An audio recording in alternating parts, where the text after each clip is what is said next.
You good? Let's chase him down!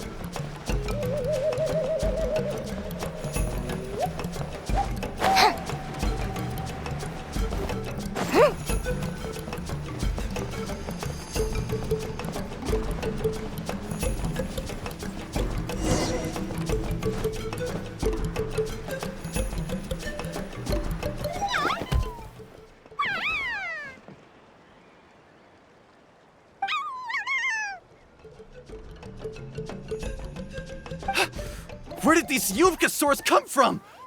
Get away from me, you monsters! Oh, the baby saurians are blocking his path! Stop, please! By all the warriors, heroes, gods, and kings, I can't run any longer! Please, I don't have your stuff anymore. Have mercy!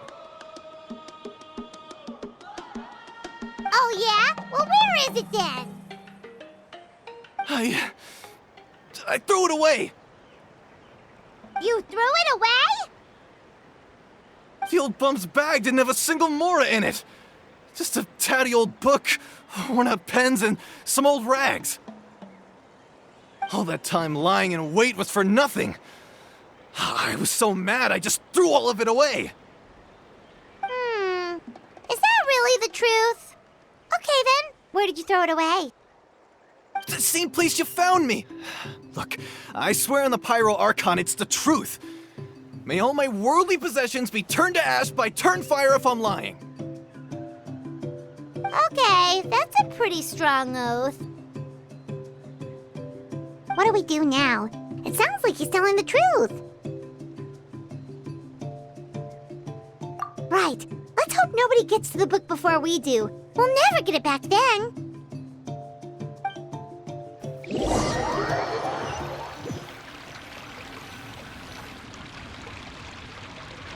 Although the Turnfire is a heroic symbol in Hoytzatlan, it always comes with the more ominous implication of eventual tragedy. This holds true for all bearers of this ancient name in recorded history. Each one of them died of non-natural causes, as if the specter of the Turnfire was always lurking in the background. This appears to suggest the existence of some higher power that is always watching the name-bearer, examining their actions, and eventually demanding payment in return. None can escape this payment, unless, perhaps, they could honestly swear by Turnfire to never make a single mistake in their entire life. Yupanki's Turnfire. What an incredible work on ancient name philology. I can't believe it was just lying there for me to take. Let me see, the author is Panche. Nice. A gentleman and a scholar.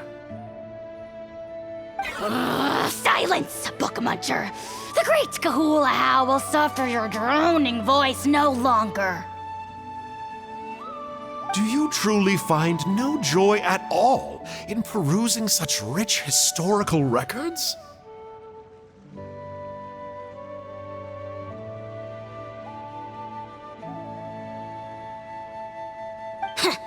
Joy?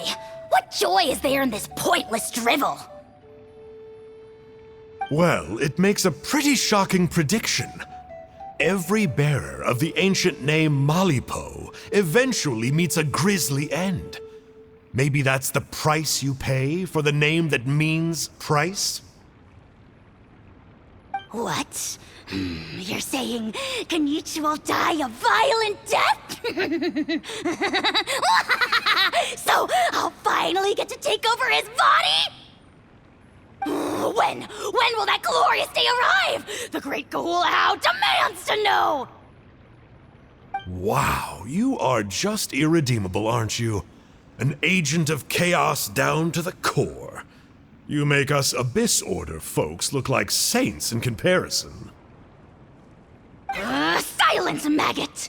To presume that anyone compares your kind with the great Kahulahow is sheer vanity! And if that day ever comes, oh, your doom will soon follow. You don't need to lecture me about Doomsday. Here's what I know, based on countless historical texts. All civilizations will be reduced to rubble by the passage of time.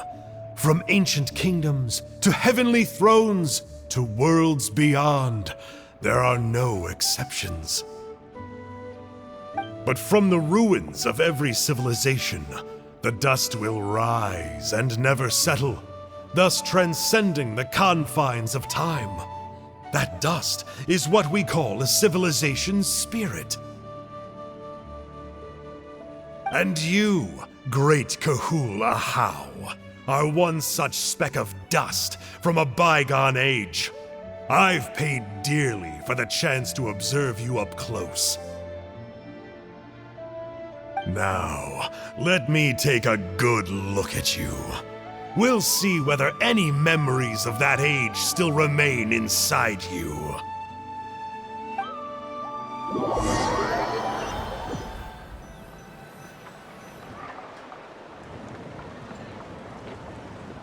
We're so sorry, Mr. Ponche, but we couldn't find your manuscript anywhere. Does that mean all of my hard work was for nothing? You gotta stay positive, Ponche. You might have lost the book, but the brains behind it are still intact. Surely you remember the main points at least? The whole reason I worked so hard to get it finished before the Turnfire Night is because I hoped that maybe it might help us find a way through these trying times. But now...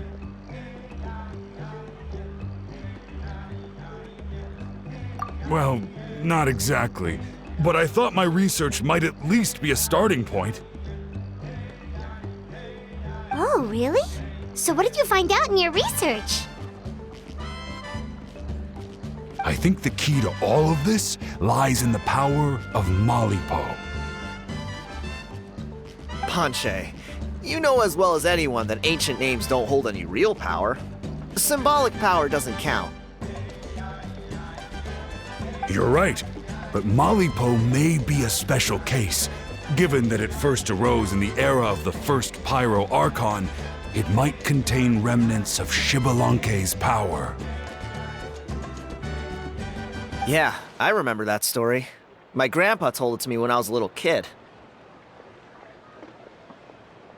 Maybe you're the special case. Most kids stop believing in that stuff by your age. I'm not talking about childhood superstitions here. There is evidence. Like what? Like the fact that the Mountain King is still alive. Everyone attributes that to the power of the Abyss, but there's more to it than that. The key factor is that Burkina summoned the power of Malipo at the cost of his own life.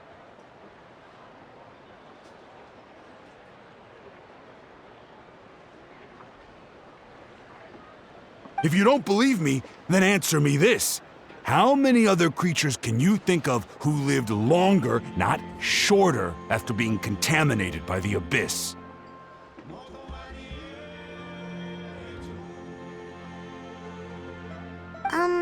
Traveler, different situation but similar idea.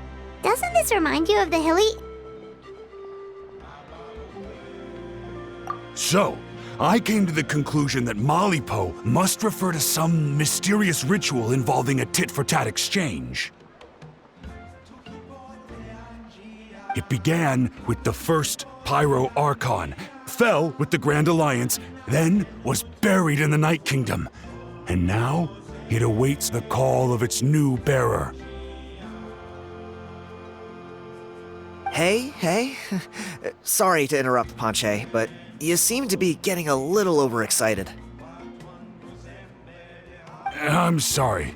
I was originally planning on presenting my findings to Kinich. I'd hoped he would be attending the upcoming ceremony. Sounds to me like you dreamed up one fanciful theory to support another.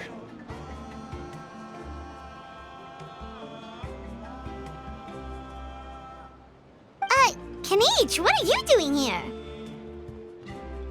I more or less finished what I was doing, so I came to have a quick catch-up. Now a good time? Kanich! I'm onto something. I haven't worked out all the details, but you have to attend the Turnfire Night.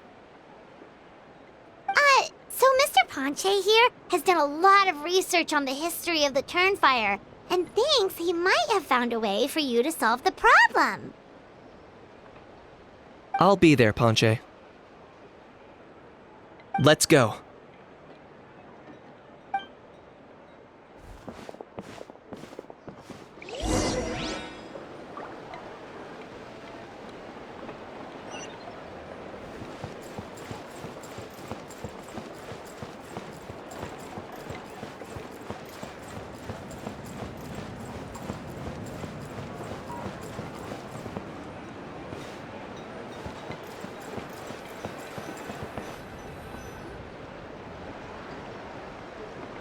Here will do. Yeah, I'd like your help giving it a trial run tomorrow. If that works, we have our plan come Turnfire Night. Sounds like you're not considering Ponche's idea. You heard him. He hasn't worked out the details yet. We need a more practical solution with concrete steps to follow.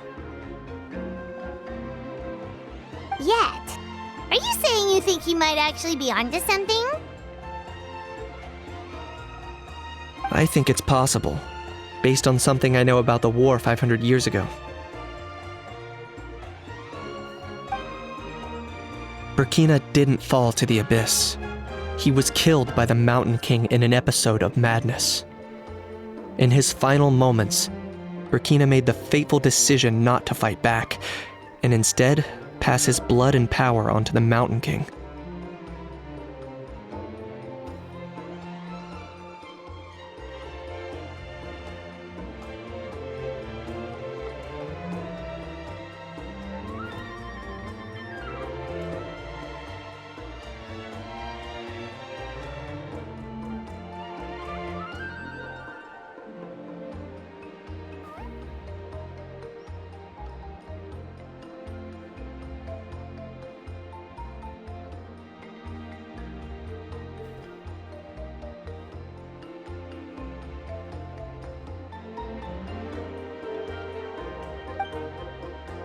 Maybe he thought the Mountain King was stronger than him, and more valuable to the tribe.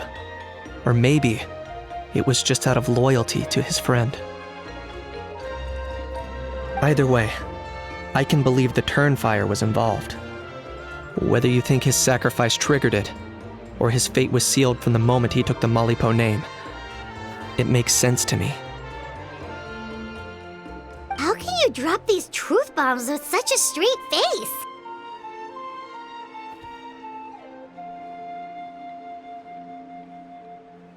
This is what I've gleaned from my many interactions with the Mountain King. His mind is so disordered, it took some time to piece it all together. The story Elder Trinidad told you was the more palatable version of events. The truth is even darker. The Mountain King's mind isn't just disordered. He is suffering and feels great shame. I believe he wants to be put out of his misery. What? Then what should we do? Should we grant him his wish? Of course not. We should help him move to a new home. It's the only practical solution. The Mountain King is a hero to my tribe, an object of worship even. Ending his life would be like desecrating a statue. Still, he's been the cause of multiple disasters, and we can't afford to have any more. Ugh. Practical solutions hurt Paimon's brain. Can we follow our hearts next time?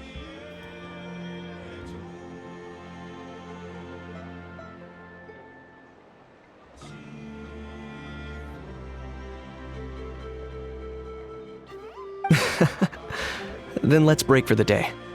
I've already found a suitable venue for tomorrow.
You're here. Very punctual. Oh, so the gruesome twosome come crawling back. Here to make amends after the gross irreverence you displayed last time?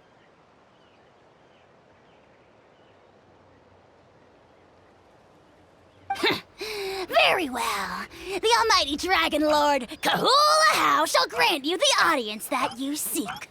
Now pucker up and kiss our feet.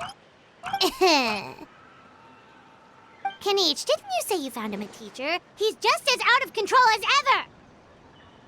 Hey! No one gets to discipline the almighty Dragon Lord Kahula How! No one! Maybe because I've never had a gentle-natured companion like Paimon to compare against. Is that a compliment? Yeah, I see what I'm missing out on now, and it's a lot. Kenichi! We could drown this measly flying ant in one droplet of spit! How dare you compare her to the almighty Dragon Lord Kahula How! Oh, just wait till I possess your dead body! I will commit heinous atrocities! Tear down your legacy! Destroy your reputation! Wreak havoc on your...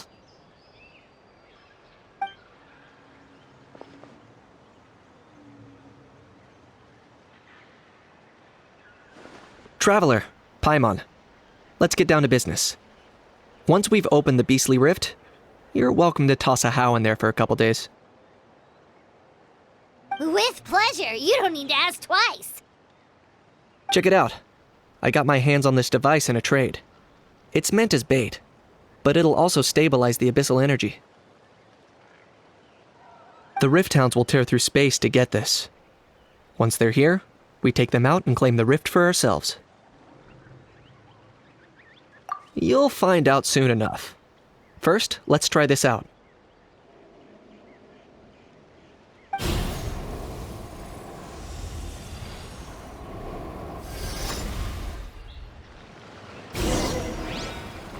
Here they come. They'll tear you to pieces given half the chance, so be careful.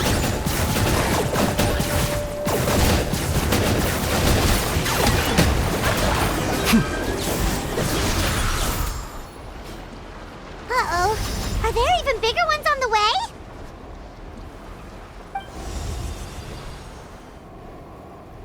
You see, Kenichi? I'm a man of my word. In fact, I'd say I under-promised and over-delivered. Nifty little gizmo, isn't it? I take it this is your true form. Now that our deal is complete, it's time to start the next phase of our relationship. I made a promise to the great Kahula How, and now I'm here to seize your body for his use. Cliché, I know. The hero's trusted partner sells him out to the abyss in a shocking act of betrayal. Cue bad guy speech and drawn-out death sequence. Huh? Angel? Huh? Huh? What are you two doing here? Oh, Mr. Kinich, this is not what we agreed on. Traveler, this is the gift I got you. I know you're looking for intel on the Abyss Order, so I thought he might be of use to you. But it looks like you've already met.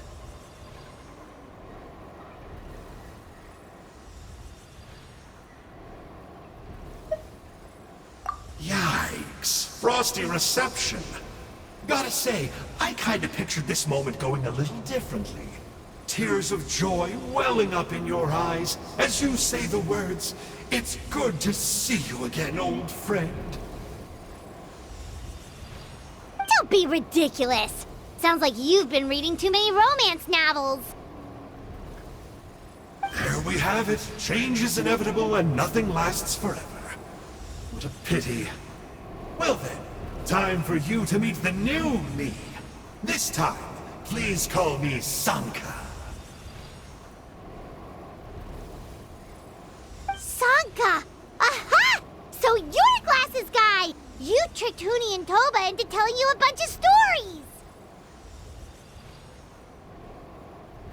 What does it matter? A name is a superficial label.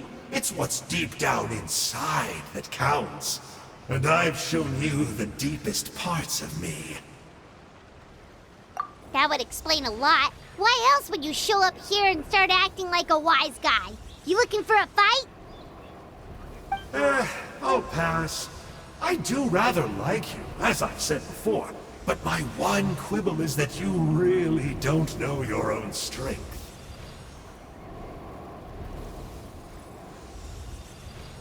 Wait, of course! You're the one behind all the recent Abyss activity! Let Paimon guess, you've been provoking the Mountain King too! Haven't I told you before? I'm not part of the inner circle who do our Highness's bidding. My interests are far more low stakes. I spend my time digging for truth in ancient doodads and books.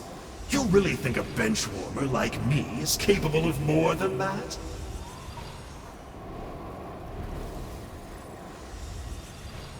I investigated him. He's not connected to the recent events. Just happens to be in the area. So, I struck a deal with him. He helps me summon a rift. I allow him to do some historical research. But that's all over. And now Kinich wants to hand me over to you. Well, I was hoping this would be an opportune moment to whisk away his body. That would have given me some more time to study the great Kahula How. But now I've run into you, which is just my luck. Or maybe I've incited the wrath of the Turnfire, and this is the price I have to pay. But I don't understand. What did I do wrong? Wait, does that count? Let me think. How? You are the worst of the worst! Colluding with the Abyss Order against Kinich? How could you betray your partner? There is no betrayal. The almighty Dragon Lord Kahula How is a partner to no one. Don't worry. I told him to act as bait. Yes, and you should have picked a bigger fish. The Abyss Order? Ha! What a joke. Not even a match for our lowly servant. I put up with this toad's croaking for days, and it was all for nothing. It looks like your disciplinary measures have been less than effective, Mr. Enjo. What did you expect? Behavioral rehab isn't really our thing. Otherwise, we might as well change our name from the Abyss Order to the Abyss Boarding School.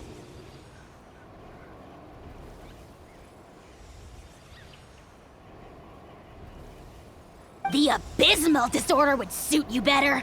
Kanish! Dispose of him! He is of no further use to us! Traveler?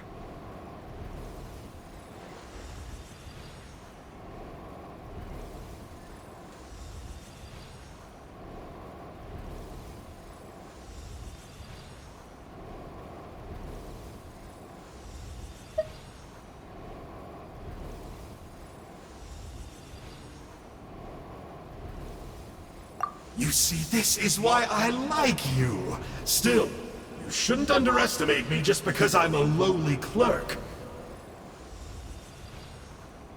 I could never beat you in a straight-up fight, but when it comes to running away, I won't lose to anyone. Do me a favor and remember how fast I disappear. Maybe then you'll show me a little respect next time. Darn! He got away again! Couldn't you have stopped him? It's alright. He's not worth our time and energy. Besides, it seems like he's in debt to a lot of people. I'm sure they'll keep him busy. If you say so. Still, Paimon's kinda surprised that you actually struck a deal with someone from the Abyss Order. To borrow that guy's words, names are superficial labels. Whether you call it the Abyss Order or anything else, it's a broad generalization at best. Think of it like apples that have fallen from a tree. If you tasted each one, you'd find that they're all at different stages of ripening. Even the unripe fruit blown off its branch before it's fully grown can still be brewed into a fine wine. Everything has its use. Huh. Well, in that specific sense, maybe Enjo's not such a bad apple. Not rotten to the core, at least. Of course! Only the almighty Dragon Lord, Kahula How, is rotten to the core and evil beyond redemption.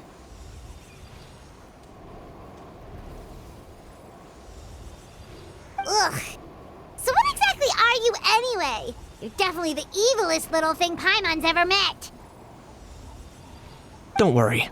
He can't hurt a fly.